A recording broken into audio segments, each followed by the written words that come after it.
HUT Pramuka ke-64, ini pesan penting Kuarcap Puro. Suasana alun-alun Tita Vena Bupolo, Kota Namlea, Kabupaten Puro dipenuhi semangat para pramuka dalam upacara pembukaan HUT Pramuka ke-64 Selasa 12 Agustus 2025. Pantauan Tribunambon.com pukul setengah 9 pagi waktu Indonesia Timur, Selasa 12 Agustus 2025, seluruh peserta upacara memakai seragam lengkap pramuka. Diikuti oleh para pembina dan guru-guru beserta kepala sekolah dari gugus depan masing-masing. Kegiatan ini diselenggarakan oleh Kuartir Cabang atau Kuarcap Kabupaten Puro dan Kuartir Ranting atau Kuaran Namlea sebagai tuan rumah. Kemah ini diikuti oleh 32 pangkalan atau gugus depan tingkat penggalang dan penegak yang ada di Kota Namlea. Ketua Kuarcap Kabupaten Puro, Najib Hentihu, dalam sambutannya menegaskan bahwa gerakan pramuka bukan sekadar kegiatan ekstrakurikuler, tetapi wadah pembinaan karakter generasi muda.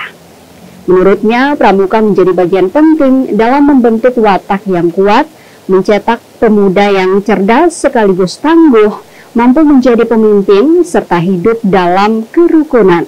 Ia juga mengingatkan bahwa arah besar gerakan pramuka telah direncanakan sejak 2014 oleh Ketua Panitia Nasional Gerakan Pramuka dan sampai kini tetap menjadi pedoman, yakni yang pertama revitalisasi arah gerakan, kemudian pembentukan karakter generasi muda, pedoman strategis jangka panjang.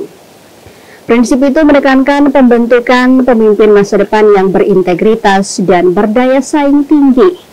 Upacara pembukaan ini berlangsung hikmat dengan barisan rapi para peserta. Selain upacara, rangkaian peringatan HUT Pramuka ke-64 ini akan diisi dengan lomba, kegiatan bakti masyarakat, mengenal sejarah hingga perkemahan pada hari H. Semua kegiatan dirancang untuk mempererat persaudaraan dan mengasah kemandirian para peserta.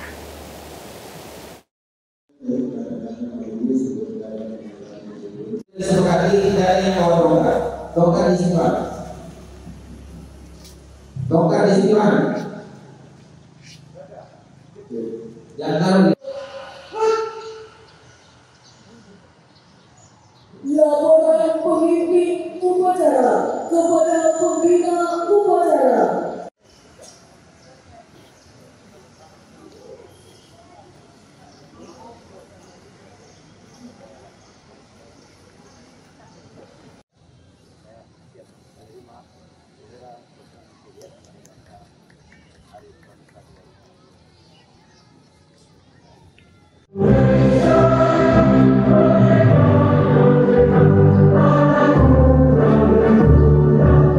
Download Tribun X sekarang, menghadirkan lokal menjadi Indonesia.